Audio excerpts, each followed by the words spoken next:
Morning बच्चों। आज हम लोग ये हिंदी दीपिका जो कि एनसीईआरटी बेस्ड पुस्तक है हिंदी की, ये कक्षा 3 की पुस्तक है। इसमें हम लोग आज पाठ 11 किसका पानी कहानी को पढ़ेंगे और इसके बाद इसके प्रश्न अभ्यास प्रश्न हम इसी वीडियो में देखेंगे। तो पहले हम इस कहानी को पढ़ते हैं।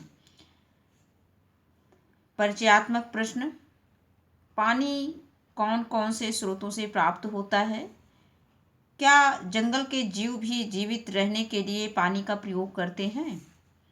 जंगल के जीव पानी कहाँ से प्राप्त करते हैं? यदि उनके जल स्रोत पर कोई आधिपत्य जमा ले तो वे पानी किस प्रकार प्राप्त कर सकेंगे?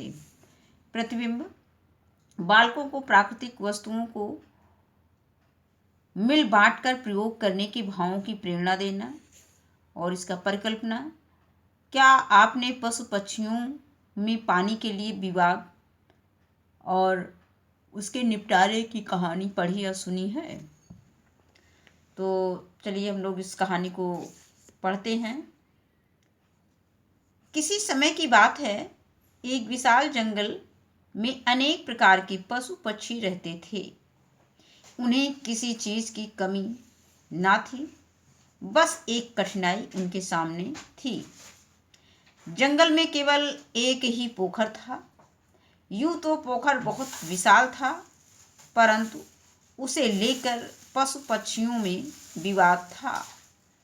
पशु कहते कि पोखर उनका है और पक्षी कहते कि उनका। दोनों पक्षों में दिन रात विवाद बना रहता। पक्षी विरोध स्वरूप ची ची कर आकाश सिर पर उठा लेते और पशु गर्जना करते।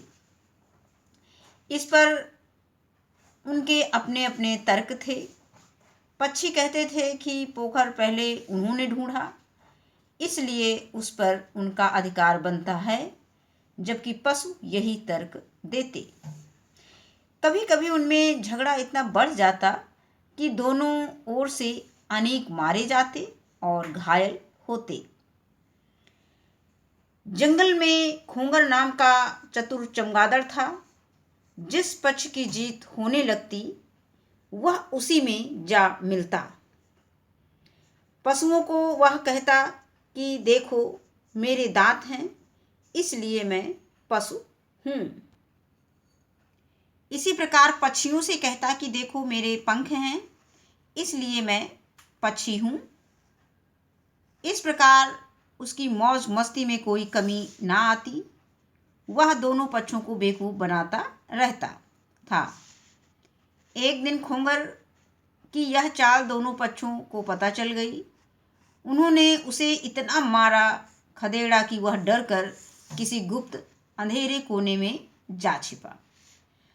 दोनों पक्षों में कुछ शांत प्रिय पशु पक्षी भी थे जो किसी भी तरह इस विवाद का हल चाहते थे। एक दिन एक शांत प्रिय हिरन और बतख में अचानक भेंट हो गई। वे इस विषय पर बातें करने लगे। हिरन बोला, मैं समझता हूँ कि हमें किसी न किसी प्रकार इस झगड़े को समाप्त कराना चाहिए। बतख बोली, मेरा भी यही विचार है, परंतु कठिनाई तो ये है कि यह किया कैसे जाए।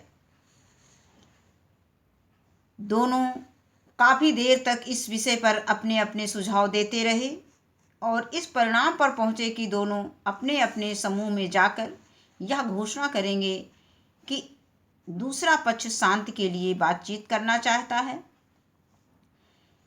हिरन ने कहा, इसके दो परिणाम हो सकते हैं। या तो वे हमें ऐसा सुझाव देने के लिए मार डालेंगे या फिर हमारी बात मान लेंगे। यह सोचते सोचते दोनों अपने अपने समूहों में चले गए। वास्तव में पशु पक्षियों में कोई भी अब लड़ाई ना चाहता था, क्योंकि इससे अकारण ही प्राणियों की हानि होती थी। परंतु कोई हार मानने अथवा बात से पीछे हटने को भी तैयार ना था। हिरन और बतख ने अपने अपने पक्ष में शांति वार्ता की बात फैला दी। इस समस्या को सुलझाने के लिए एक दिन बतख और हिरन पुनः मिले और यह तय किया कि झगड़े के फैसले हेतु किसी विश्वस्त को पंच बनाया जाए। एक दिन पोखर के समीप दोनों पक्ष एकत्रित हुए और किसी पंच बनाया जाए इस बात पर विचार करने लगे। इतने में जयमुख नाम की एक छोटी सी चिड़िया आगे आई और स्वयं को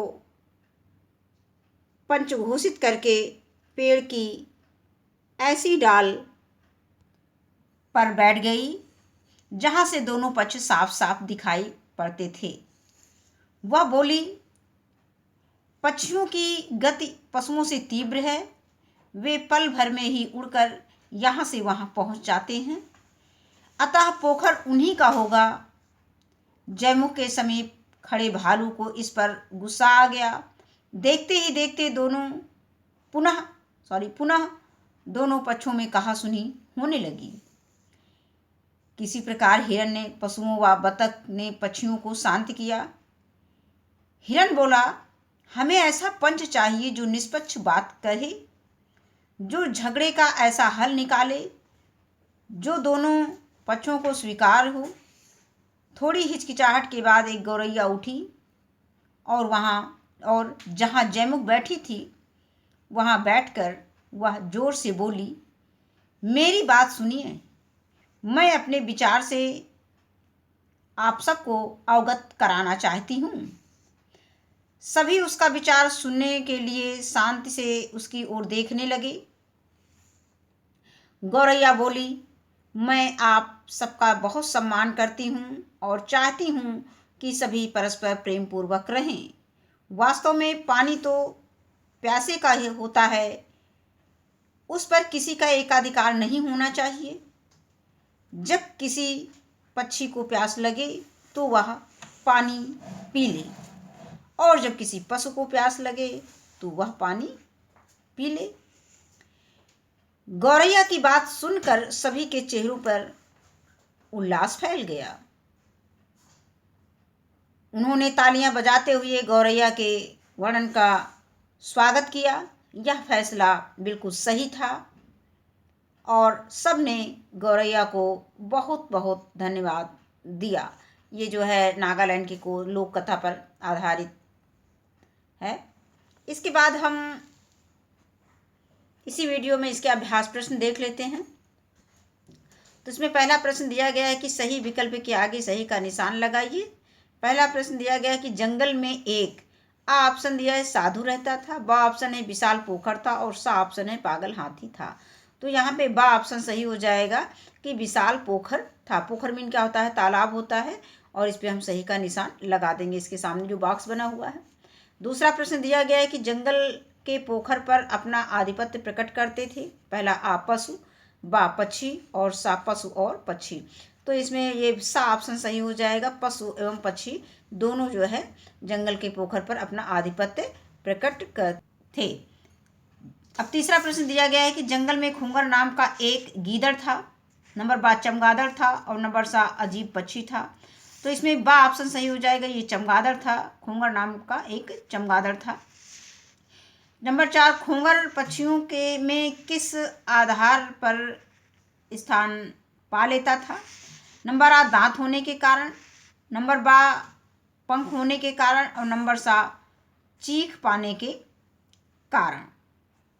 तो इसमें आ हो जाएगा दांत होने के कारण। हाँ, ये खूंगर पक्षियों में किस आधार पर स्थान पा लेता था। तो नंबर आ ऑप्शन है दांत होने के कारण और नंबर बा ऑप्शन है पंख होने के कारण और नंबर सा ऑप्शन है चीख पाने के कारण। तो इसमें हो जाएगा बा पंख होने के कारण, क्योंकि पक्षियों के पंख होते हैं, इसीलिए चूंकि चमगादड़ के भी पंख होते हैं इसलिए उसको पक्षी का स्थान दिया गया था। और नंबर 5वां प्रश्न है कि खूंगर पशुओं में किस आधार पर स्थान पा लेता था। तो यहाँ पर नंबर आ दिया है दांत होने के कारण, नंबर बा पंजे होने के कारण और नंबर सा है चीख पाने के कारण। इसमें सही हो जाएगा दांत होने के कारण। अब इसके बाद आता है अगला प्रश्न, खा उपयुक्त शब्द चुनकर रिक्त स्थान भरिए। तो पहले इसमें ये सेंटेंस दिए गए हैं, इसमें खाली स्थान दिए गए हैं, इसमें 2 शब्द दिए गए जिसमें कि ऑब्लिक लगा हुआ है, और इनमें से 2 शब्द दिए गए हैं, 2 में से हमें कोई एक शब्द जो सेंटेंस में, जो वाक्य में सही हो कहानी के अनुसार, उसी शब्द को हमें यहाँ पे लिखना है। तो जैसे हम पहला पढ़ते हैं कि कहानी में हिरण को तो शांत प्रिय बताया गया है। कहानी में हिरण को कलह प्रिय नहीं बताया गया है, उसको शांत प्रिय बताया गया है। अगला है कि बतख चाहती थी कि दोनों पक्षों में झगड़ा ना हो, झगड़ा ना हो, तो इसमें झगड़ा ना हो। अगला दिया गया है तीसरा, यह तय हुआ कि झगड़े के फैसले हेतु विश्वस्त को पंच बनाया जाए। इसके बाद अगला दिया है चौथा कि जयमुख नाम की एक छोटी सी चिड़िया ने स्वयं को पंच घोषित कर दिया। तो ये हो गया। अब आगे आता है कि सही कथन के सामने सही का निशान और गलत कथन के सामने गलत का निशान लगाइए। तो पहला सेंटेंस है कि जयमुख का कहना था कि पक्षियों की गति पशुओं से तीव्र होती है। इसमें ये सेंटेंस गलत है। जयमुख की बात सभी पशु पक्षियों ने मान ली, ये सही है। भालू को जयमुख की बात पर हंसी आ गई, ये गलत है। जयमुख ने निष्पक्ष रूप से अपनी बात नहीं रखी थी, ये सही है, और इसमें सही का निशान लगा देंगे। और 5वां सेंटेंस दिया गया है कि गौरैया के फैसले पर सभी पशु पक्षियों ने असहमति प्रकट की, ये भी सेंटेंस गलत है। अब आगे दिया गया है घ प्रश्न संख्या, निम्नलिखित शब्दों का शुद्ध उच्चारण कीजिए। तो इसमें पहला दिया खूंगर, मौज मस्ती, शांति वार्ता, विश्वस्त, तीव्र, प्रेम पूर्वक। अब इसके बाद हम इसके प्रश्नों के उत्तर हमें देना है। निम्नलिखित प्रश्नों के उत्तर दीजिए। तो पहला प्रश्न दिया गया है कि पशु पक्षियों में विवाद का क्या कारण था। तो इसका उत्तर हो जाएगा कि पशु पक्षियों में विवाद का कारण पोखर था। खोंगर कौन था? खोंगर एक चतुर चमगादड़ था। खोंगर किस प्रकार दोनों पक्षों को बेवकूफ़ बना रहा था। तो इसका उत्तर हो जाएगी कि खोंगर पशुओं से कहता कि मेरे दांत हैं इसलिए मैं पशु हूँ, तथा पक्षियों से कहता कि मेरे पंख हैं इसलिए मैं पक्षी हूँ। वह इस प्रकार दोनों पक्षों को बेवकूफ़ बनाता रहता। आगे दिया गया है कि हिरण और बतख किस प्रकार के प्राणी थे। तो हिरण और बतख शांत प्रिय प्राणी थे। इसके बाद अगला प्रश्न यानी प्रश्न संख्या 5 दिया गया है कि हिरण और बतख ने परस्पर किस बात पर सहमति व्यक्त की। तो हिरण और बतख ने परस्पर शांति वार्ता पर सहमति व्यक्त की। किस निर्णय पर दोनों पक्ष में विवाद का अंत हुआ था। तो जब किसी पशु पक्षी को प्यास लगे तो वह पोखर में पानी पी ले, यानी इसी विवाद पर दोनों पक्षों का अंत, मतलब इसी निर्णय पर जो है दोनों पक्षों के विवाद का अंत हुआ था। अब इसके बाद आता है इन्हें पहचान कर इनके लिंग लिखिए। तो ये पहला दिया गया है भालू, ये गौरैया है, ये हिरण है, ये बत्तख है, ये चीता है। अब आता है पढ़िए और समझिए। अब यहाँ पे वाक्य दिया गया है, फिर वाक्य का अंतिम शब्द क्या है, फिर अंतिम शब्द में होने वाला क्या काम हो रहा है अंतिम शब्द में, ये हमें देखना है। तो पहला वाक्य दिया गया है कि राजू के घर राजीव आया। तो अंतिम वाक्य क्या, अंतिम शब्द क्या है, आया। अब आया का मतलब आने का काम हो रहा है, तो यहाँ पे आना ये काम होना पाया जा रहा है। और दूसरा वाक्य दिया गया है कि राजू राजीव को घर में खोजने लगा। अब यहाँ अंतिम शब्द हो जाएगा खोजने लगा, और खोजने लगा का मतलब हो गया किसी चीज़ को खोजना। तो काम कौन सा हो रहा है, खोजने का काम हो रहा है, तो यहाँ पे हम खोजना लिख देते हैं। अब तीसरा दिया गया है कि उसके घर के हर कमरे में झांक कर देखा। तो यहाँ पे अंतिम शब्द हो जाएगा, वाक्य का अंतिम शब्द हो जाएगा झांक कर देखा। और यहाँ पर झांकना यानी देखना, ये इसका काम हो जाएगा। और मुझे यहाँ क्यों बुलाया। तो यहाँ पर बुलाया, अंतिम शब्द बुलाया है, और यहाँ पे काम कौन सा रहा, बुलाना, बुलाने का काम हो रहा, तो यहाँ पर हम बुलाना लिख देंगे। आओ, 5वां वाक्य दिया गया, आओ कुछ खेलें। तो खेले अंतिम शब्द हो गया, और अंतिम शब्द में कौन सा कार्य हो रहा है, खेलने का काम हो रहा है, तो यहाँ पे हम लिख देंगे खेलना। अब आगे दिया गया है कि पढ़िए, समझिए और लिखिए। तुम विद्यालय नहीं जाते। तो इसको हमें इस तरह से लिखना है कि तुम विद्यालय क्यों नहीं जाते, यानी कि उसको प्रश्नवाचक चिन्ह में उसको बदलना है, उसको प्रश्न बनाने हैं। तो अब दिया गया है कि तुम पढ़ते नहीं हो, तो तुम क्यों नहीं पढ़ते हो। अब तुम खेलते नहीं हो, तुम क्यों नहीं खेलते हो। तुम बड़ों का सम्मान नहीं करते, तुम बड़ों का सम्मान क्यों नहीं करते। अब तुम झूठ बोलते हो, तुम झूठ क्यों बोलते हो। अब आगे है मुझे कुछ दूर मुझे बहुत दूर चलना पड़ा। तो इसको हम लिख देंगे कि मुझे बहुत दूर क्यों चलना पड़ा। तो ये हम चूँकि प्रश्न बना रहे हैं, तो हम प्रश्नवाचक चिन्ह सब में लगा देंगे। अब इसके बाद आता है कि निम्नलिखित मुहावरों को वाक्यों में प्रयोग कीजिए। तो आकाश सिर पर उठा लेना, यानी पक्षी विरोध स्वरूप ची ची करके आकाश सिर पर उठा लेते। और रट लगाना, सोहन रोज स्कूल ना जाने की रट लगाए रहता है। और 9 2 11 होना, चोर चोरी करके 9 2 11 हो गए। अब आगे दिया गया है कि ता जोड़कर, अंगा है प्रश्न संख्या, ता जोड़कर नए शब्द बनाइए और मूल शब्द और निर्मित शब्द में अंतर पहचानिए। अब ये है आवश्यक, तो ये क्या हो जाएगा, आवश्यकता। ये मानव है तो ये हो जाएगा मानवता। अब ये है लघु तो ये हो जाएगा लघुता, और ये हो जाएगा पशु तो ये हो जाएगा पशुता, और ये हो जाएगा सुंदर तो ये हो जाएगा सुंदरता, और ये हो जाएगा निर्भर तो निर्भर हो जाएगा निर्भरता। अब इसके बाद है रा के विभिन्न रूपों में 3-3 शब्द बनाइए। तो रा से 3 शब्द बनाना है, जैसे रतन। अब इसमें कार्य, अब जैसे रा से हमने 3 शब्द बना लिए, रतन है, रजत है और ये रगड़ है। अब इसी तरह से हम रेफ वाला ये रा है, तो रेफ वाले रा से हम 3 शब्द बना लेंगे, जैसे कार्य है, निर्माण है, निर्णय है। और ये पदेन दिया गया है, तो इसमें हम क्रम लिख सकते हैं, प्रकार लिख सकते हैं और प्रश्न लिख सकते हैं। ये भी पदेन है, तो ट्रक है, ट्रैक्टर है, ड्रम है। इस तरह से हम इसके शब्द बना लेंगे।